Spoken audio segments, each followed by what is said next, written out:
नमस्कार साथियों, अपना हिंदी में चल रहा था वर्ण का टॉपिक, जिसमें पढ़ा था कि वर्ण कितने होते हैं, कुल वर्ण कितने हैं, वर्णों के कितने प्रकार हैं, कौन कौन से हैं। वर्ण दो प्रकार के पढ़े थे हमने। एक पढ़ा था हमने स्वर, दूसरा पढ़ा था हमने व्यंजन। स्वर के हमने प्रकार पढ़े थे आगे, ठीक है, कि स्वर क्या होते हैं, किस प्रकार बोले जाते हैं, किस प्रकार लिखे जाते हैं, कितने स्वर होते हैं, स्वर की मात्रा कितनी है, शुद्ध स्वर कितने हैं। आज पढ़ेंगे हम व्यंजन के बारे में कि जी व्यंजन क्या है। सारे व्यंजन ये लिखे हुए आपके सामने कितने हैं, टोटल 33 व्यंजन।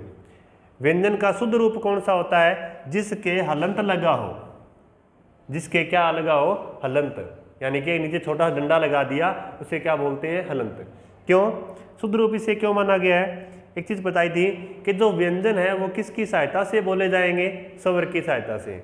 व्यंजन अपने आप में पूर्ण नहीं है, व्यंजन अपने आप में पूर्ण नहीं है, क्योंकि उसका एक कोई स्वर आके मिलेगा तो ही वो क्या पूर्ण रूप से बोला जाएगा। जैसे यदि मान लिया हम कै को मान ले सीधा, कै की ई की मात्रा लगानी है तो ये लगाते हैं, ठीक है। अगर पूर्ण होता तो ये मात्रा अलग लगती, ना कि इसके ऊपर लगती। कोई भी मात्रा, चाहे ऊ की मात्रा है, चाहे री की मात्रा है, कोई भी है, वो क्या है, इसके साथ जुड़ के लगती है। अगर ये पूर्ण होता तो मात्रा इससे अलग लगती, या पूरा स्वर ही लिखा जाता, या तो ऐसे मात्रा लगती अलग होके, या छोटी ई लिखी जाती। ठीक है साथियों, आज देखना क्या हमने, व्यंजन कितने हैं और कितने प्रकार के हैं। पढ़ा था व्यंजन कितने हैं, 33 हैं। टोटल वर्ण कितने हैं, 52 हैं। आर्टिकल 52 क्या था, अनुच्छेद नंबर 52 में क्या था, राष्ट्रपति होगा एक भारत का, किसमें लिखा गया है, अनुच्छेद नंबर 52 में। देखते हैं व्यंजन के बारे में। टोटल व्यंजन कितने, 33 हैं जी। व्यंजन का पहला पार्ट क्या बोलते हैं, स्पर्श व्यंजन। कितने हैं टोटल, 25 है जी। कहाँ से कहाँ तक, कै से लेकर और मैं तक।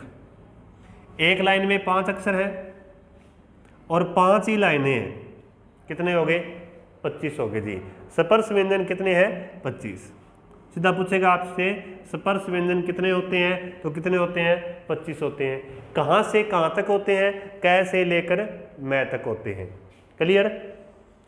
एक आता है स्पर्श संघर्षी व्यंजन, स्पर्श संघर्षी व्यंजन। स्पर्श व्यंजन पहले मैंने पढ़ा क्या है, 25 के बोल रहे हैं, क्या बोला, तो जीभ कहीं ना कहीं हमारी स्पर्श कर रही है, मतलब जो आवाज़ है वो स्पर्श करके निकल रही है, वो देखना है हमें। वो कोई नहीं पूछता अपने को, सीधा पूछेगा स्पर्श व्यंजन क्या है, कितने हैं, क्या है। स्पर्श संघर्षी व्यंजन आपको ऑप्शन में लेंगे 4 व्यंजन, कोई भी इनमें से कोई 4 दे दिए, उनको आपने आराम से बोल के देखना है।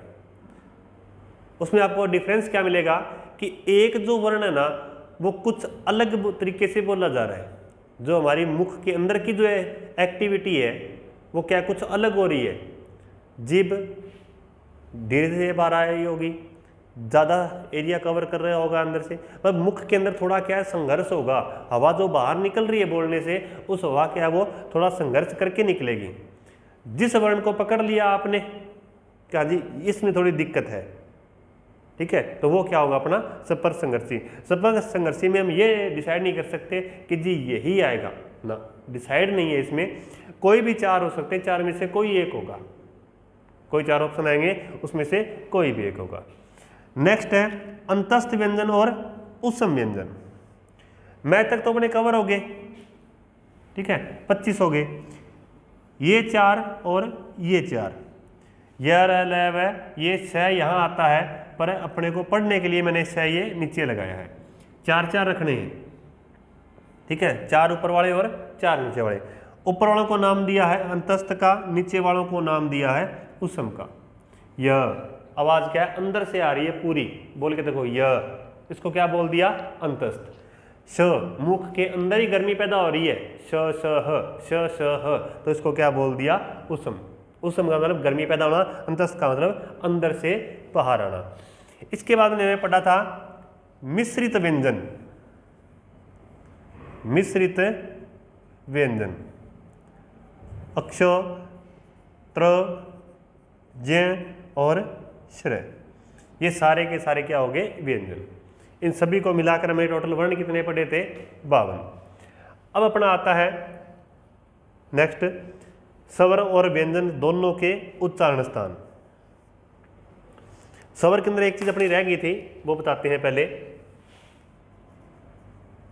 स्वर के भेद, जैसे व्यंजन के बारे में पढ़ा है ना, स्पर्श व्यंजन, अतस्थ व्यंजन, उसम व्यंजन, ठीक है, और कुछ अलग पढ़े थे हमने, अतिरिक्त व्यंजन पढ़ा था, ठीक है, और एक मिश्रित व्यंजन। ये सारे इसके क्या हो गए, पार्ट हो गए।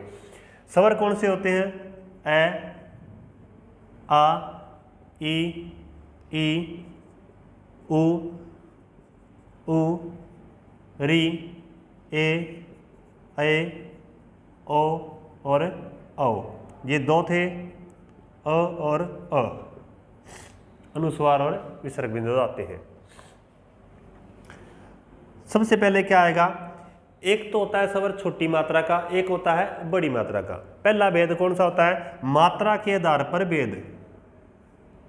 क्या है, मात्रा के आधार पर स्वर का भेद। हस्व और दीर्घ, हस्व और दीर्घ, इन दो को नाम तो अलग दिया था पहले, अयोग हुआ। हस्व कौन से होते हैं, केवल 4 होते हैं जी, ए, ई, उ और री। ए, ई, उ और री। इसमें छोटा ए और छोटा ओ नहीं आएगा, ये और ये हस्व के अंदर नहीं आएगा। क्यों नहीं आएगा, ये जो बनता है ये ए प्लस ई को जोड़कर बनता है, और ये जो बनता है ए प्लस उ को जोड़कर बनता है। इनमें जब 2 स्वर आ गए तो उसकी मात्रा क्या है, छोटी नहीं रहती, वो दोनों क्या है, बड़े माने जाते हैं। तो ये बाकी किस में आ जाएंगे, सारे के सारे दीर्घ के अंदर आ जाएंगे। 4 कहाँ आए, अपने हस्व के अंदर, और बाकी बचे हुए कहाँ आ जाएंगे, दीर्घ के अंदर। क्लियर है, टोटल कितने हैं, 11 है जी। 11 में 4 गए, 7 बाकी हो जाएगा। मात्रा के आधार पर भेद कितने, 2। एक आजकल जो तीसरा जोड़ दिया गया इसमें, उसे बोलते हैं प्लुत, प्लुत स्वर। मात्रा के आधार पर तीसरा भेद कौन सा जोड़ दिया गया है, प्लुत स्वर। प्लुत क्या होता है कि वे स्वर जिनको बोलने में, असम में क्या था, मात्रा छोटी कम समय लगा, दीर्घ में क्या मात्रा बड़ी तो थोड़ा ज्यादा समय लगा, कम समय और ज्यादा समय। प्लुत स्वर क्या है, जिनको बोलने में दीर्घ से ज्यादा टाइम ले, जो बोलने में दीर्घ से ज्यादा टाइम में लगता है, जैसे ओम, या जिस स्वर की मात्रा को हम लंबा खींच सकते हैं वो किस में आएगा, प्लुत स्वर के अंदर। क्लियर, चलो नेक्स्ट पार्ट देखते हैं। अब आगे है जीवा के आधार पर भेद। जीवा के आधार पर भेद, किसके, स्वर के भेद। ये हमने अपनी जीवा बना ली, जो जीव मुख के अंदर है उसके आधार पर। इसके 3 पार्ट कर दिए। आगे वाले को बोलते हैं अग्र, बीच वाले को बोल दिया मध्य, इसको बोल दिया पश्च। जीवा के पार्ट कितने, 3, अग्र, मध्य और पश्च।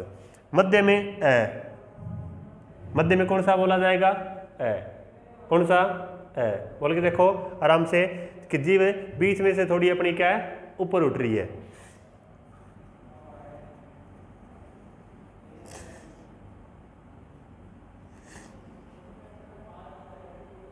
नेक्स्ट कौन सा है, अग्र पार्ट। अग्र को लिखो अग्रिय, क्या लिख किया, अग्रिय। ई की मात्रा अलग आ गई और ए आ गया, तो दोनों ई इसमें आ गई और दोनों ए इसमें आ गए। बचे हुए कहाँ जाएंगे, सारे के सारे पश्च के अंदर, यानी कि 4 इसमें आ गए, एक ही आ गया 5, और बाकी बचे हुए 6 किसमें जाएंगे, पश्च के अंदर। क्लियर। नेक्स्ट जो पार्ट इसमें आता है वो आता है ओष्ठ आकृति के अनुसार। ओष्ठ आकृति के अनुसार स्वर के भेद, कि हमारे होठों की आकृति देखनी है बोलते टाइम कैसे होते हैं। 2 ही प्रकार के होते हैं, वृत्ताकार, या तो गोल होंगे या खुले होंगे, या तो वृत्ताकार है या अवृत्ताकार, यानी कि वृत्ताकार और अवृत्ताकार। वृत्ताकार किस में होंगे, बोल के देखो, उ, औ और औ। बाकी बचे हुए सारे कहाँ आ जाएंगे, अवर्ताकार में। क्लियर। बाकी इसमें रह गया अपना एक टॉपिक उच्चारण स्थान का, वो करेंगे नेक्स्ट वीडियो में। थैंक यू, धन्यवाद।